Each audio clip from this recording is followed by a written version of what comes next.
Sex, Drugs, and Mostly Yoga. Field Notes from Kundalini Awakening by Kara-Leah Grant. Narrator, Kara-Leah Grant. Welcome to Audible Books. Sex, Drugs, and Mostly Yoga. Field Notes from Kundalini Awakening by Kara-Leah Grant. Dedicated to Jace Boogie Stardust and all the other shamans, healers, sages, and seers that walk amongst us. Prologue. On August 21st, 2004, I was admitted to Lionsgate Hospital's acute psych ward by Dr. Alex Ritchie, who stated, "This woman is psychotic. She has very disorganized thoughts and poor insight and poor judgment. She is a risk to herself."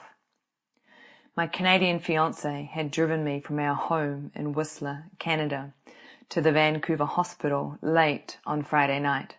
It was 3 a.m. when we arrived at the emergency department. That day I had slipped into trance, speaking in a different voice and different language.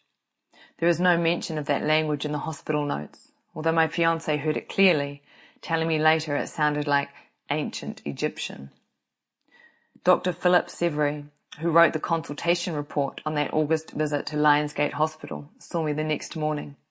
He noted that I was a 29-year-old woman who has had a first-break manic psychosis following heavy use of hallucinogenic drugs, including marijuana, LSD, mushrooms, and MDMA.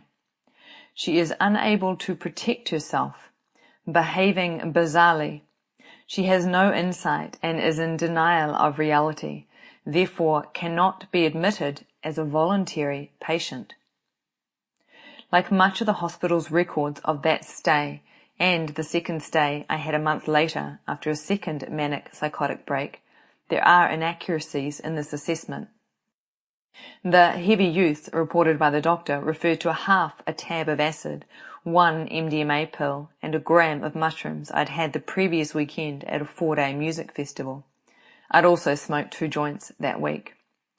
The bizarre behavior included getting down on my hands and knees in the doctor's office and doing prostrations to the sun god Ra in all 4 directions while he and my fiancé looked on. Yeah, bizarre for sure in that context, but in the context of being an Egyptian high priestess, pretty damn normal. Only I wasn't an Egyptian high. Sample complete. Ready to continue?